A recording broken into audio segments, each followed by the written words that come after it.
diagnosis. RBC cholinesterase level less than 50% is indicative of poisoning. Thin layer chromatography, p-nitrophenol test, etc. can also be done. Treatment. For any poisoning, the 5 basic steps that are need to be done are stabilization, evaluation, decontamination, poison elimination, and antidote administration. For some poisoning, like the corrosive poisoning, modification of treatment needs to be done. What a victim might think is a cold or the flu could be a fatal pesticide poisoning. Whenever possible, find out the following critical informations.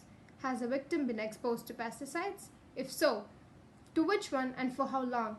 What emergency actions are on the pesticide label? Many labels direct that vomiting be induced. Vomiting can be induced by giving the patient ipecac and water or by inserting the finger into the throat of the victim. Do not induce vomiting when the label says not to, convulsions have occurred, the victim is unconscious, or the pesticide contains petroleum products such as xylene. First aid.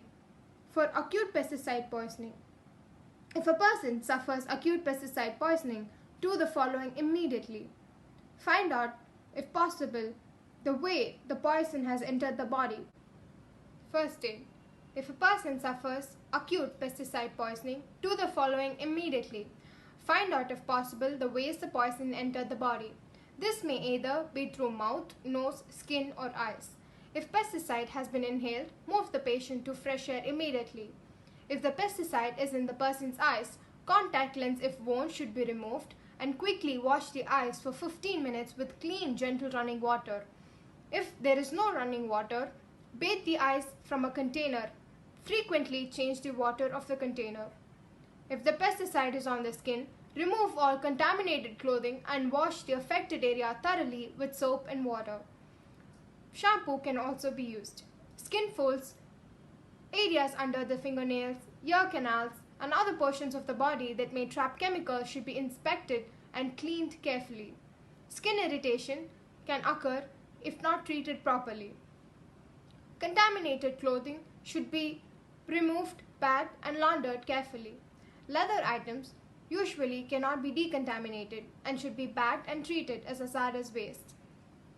If the patient is not breathing, apply artificial respiration if possible. Read the label on the pesticide container for any first aid instruction and keep the label for the doctor. It is very important to be able to tell the doctor the name of the pesticide. If the pesticide is swallowed, and only if the patient is conscious, rinse the mouth with plenty of water and read the label on the pesticide container for further instructions. Quickly arrange for doctor, community nurse, or health workers to be called or take the person to the doctor, clinic, or hospital immediately. Keep the patient warm and comfortable. Stabilization. Maintain A, B, C, that is airway, breathing, and circulation. Under stability exposure if necessary. Evaluation. Check for PCO2 and PO2 to find hypoxia. If patient is in coma, give coma cocktail. Decontamination. Done by forced emesis, gastric lavage, catharsis, activated charcoal, whole bowel irrigation, etc. Gastric decontamination by lavage is indicated if ingestion of poison has occurred within 60 minutes of patient presentation. Activated charcoal combined with cathartic is also indicated in patient poisoning presenting within 60 minutes of induction. Gastric lavage and activated charcoal are contraindicated in few other poisoning because re-exposure of the esophagus to corrosive agents like acid might happen and produce additional injuries. Antidote. Different poisons have different antidotes. Atropine is the most important antidote for pesticide poisoning, being effective in OP and carbamate poisoning. The effectiveness of the second antidote for OP poisoning and oxime such as pralidoxime also varies markedly according to OP and the digested dose. Diazepam through IV administration if the patient develops seizures. Naloxone is an antidote for opioid poisoning because it is opioid antagonist. If poison is of unknown origin, we give universal antidote, but it's not used these days. Interventions for reducing risk factors for farmers' exposure to acute pesticide poisoning. The farmer must be aware of pesticide risk and its effect on health. The duty of national and international organizations, governments, and pesticide industries should disseminate educational materials of all types to pesticide users, farmers, farmer organizations, agricultural workers, unions, and other interested parties.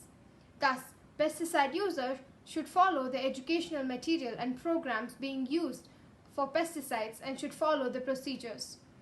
The procedure will provide knowledge on risks of pesticide poisoning use and also will decrease the pesticide exposure of farmers. Protective and appropriate type of clothing and equipment must be used by farmers to prevent exposure to pesticides in all stages of pesticide spraying, mixing, and handling. Government and NGOs must be encouraged and asked for financial support and academics for better and deep research on occupational poisoning.